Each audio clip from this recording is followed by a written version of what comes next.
Maintenant, c'est le temps de notre chronique Point de contact avec Jean-Michel. Et Jean-Michel, aujourd'hui, on parle de voyage sportif. Tu as toi-même vécu ce premier voyage de l'année en allant à Boston avec Fiston. Je trouve que c'est un magnifique sujet parce que beaucoup de monde nous en parle. Ben, merci beaucoup. Première des choses, le tourisme sportif, ça attire énormément de gens à Montréal puis au Québec. C'est un générateur économique qui est très important.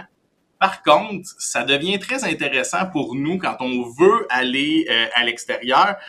Bon, je sais pas si vous êtes comme moi, là, mais moi, j'aime bien ça essayer de pairer un petit match de sport avec un voyage d'été. Fait que ce qu'on va faire dans cette chronique-ci, on va profiter du fait que je suis allé à Boston la semaine dernière, puis j'ai regardé un petit peu qu'est-ce qui se retrouvait autour en Nouvelle-Angleterre. Fait que je vais vous donner des petites recommandations là, pour cet été, que vous ayez à Ogunquit, Portsmouth, Hampton Beach, Cape Cod ou Newport, qui sont quand même des destinations prisées. Puis remarquez bien, j'ai pas nommé Old Orchard, et on semble voir que c'était une autre génération peut-être qui allait là-bas, mais c'est quand même très proche des villes que je viens de vous nommer. Puis vous pourriez peut-être ajouter un petit match de baseball à votre périple pour vous amuser de ce côté-là.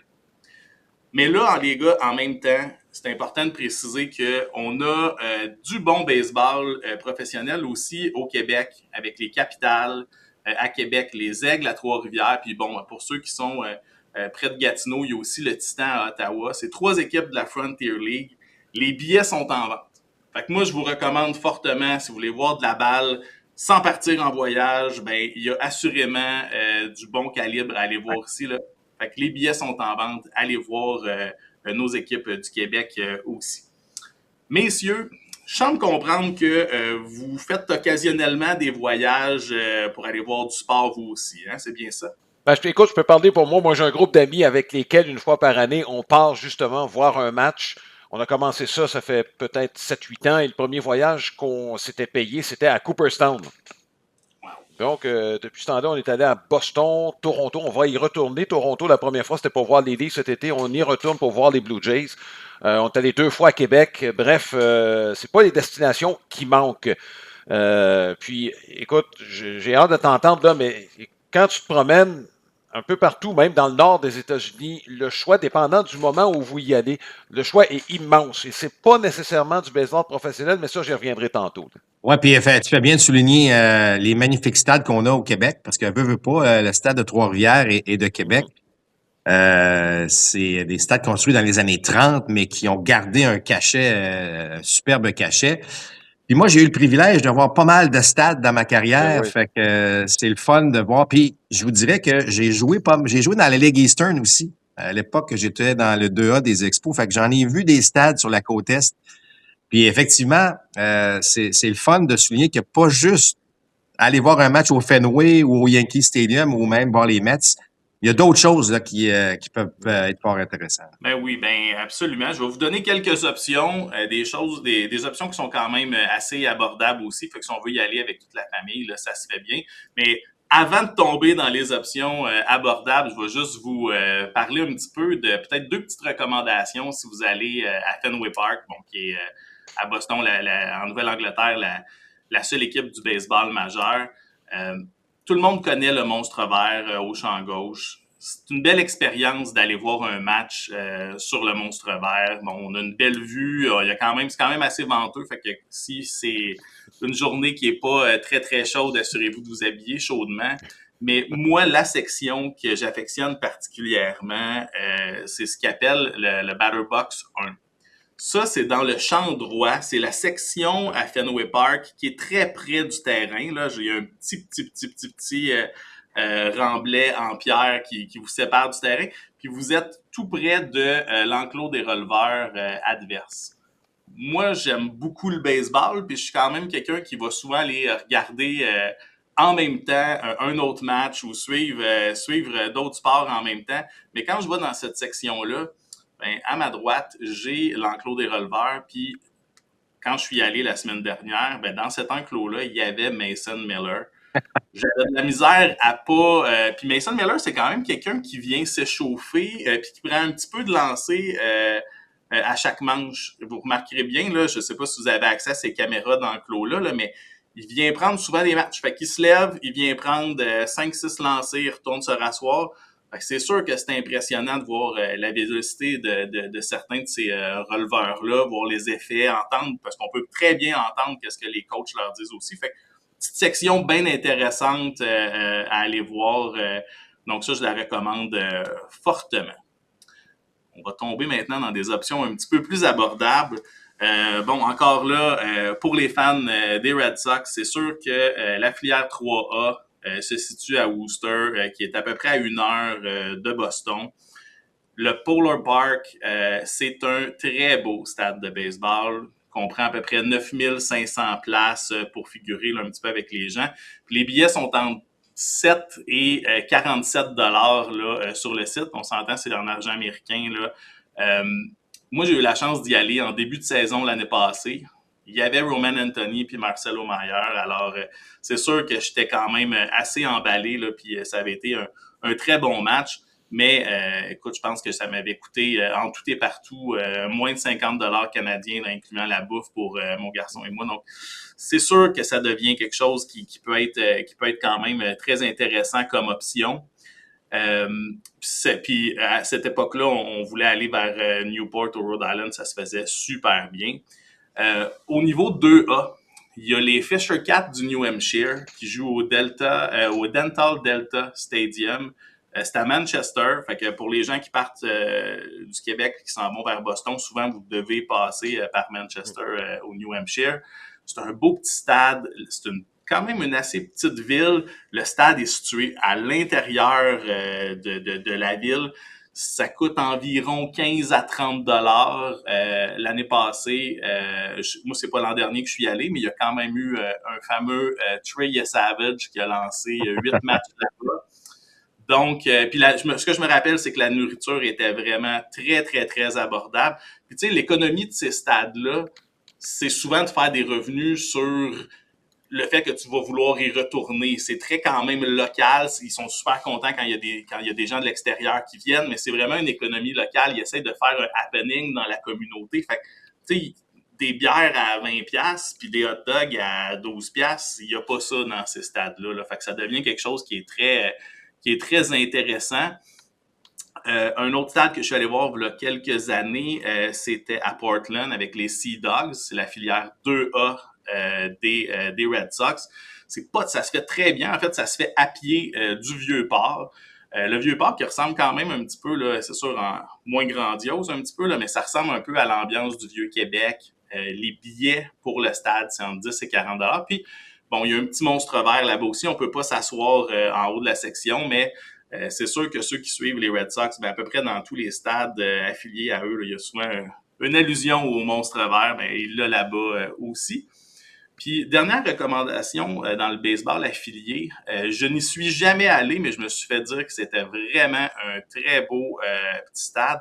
Il y a la filière 2A, les Yard Goats du Connecticut, qui est la filière 2A des Rockies, qui sont situés en fait, c'est à Hartford. Fait que c'est à mi-chemin à peu près entre New York et Boston. Fait que c'est sûr que ça peut bien compléter là, un voyage. On parle d'environ 12 à 50 dollars. Il y a quand même des bons jeunes dans les filières des Rockies en ce moment. Fait que ça peut être quelque chose qui est très intéressant. Je compte y aller. Je sais pas si ça va être cet été, mais c'est sûr que c'est sur ma liste d'aller voir ce stade-là. Fait que ça vous donne quand même quelques options un petit peu plus abordables si vous allez dans vos vacances en Nouvelle-Angleterre cet été. Et j'ai quand même une mise en garde à faire. Vous voyez beaucoup de baseball, messieurs. On a des joueurs qu'on aime aller voir. Bon, ben quand c'est des joueurs établis avec des contrats des ligues majeures, bon, ben on se doute bien que les joueurs, ben ils vont jouer quand on va aller les voir jouer. Mais quand on va voir du baseball affilié, ben on peut s'acheter un bon billet pour une équipe dans le 2A, puis on va arriver à la mi-saison, puis les joueurs qu'on voulait aller voir, ben ils ont été promus. Fait qu'il faut juste un petit peu modérer ses attentes sur les joueurs qu'on va aller voir. Mais c'est le fun pour tous ceux qui suivent le développement des joueurs ou des fois qui sont même dans des pools fantasy draft qui recrutent des fois des jeunes. Ça peut être le fun d'essayer de regardez quand vos joueurs que vous avez dans vos équipes peuvent aller là-bas juste pour les voir avant même leur premier match dans les majeurs. Là. Donc, c'est sûr que ça peut être quelque chose qui est intéressant. Puis, messieurs, je terminerai juste en vous disant, il y a aussi une équipe de la Frontier League en Nouvelle-Angleterre, l'équipe de Brockton en banlieue de Boston. Puis, ils reçoivent les Capitals du 12 au 14 juin.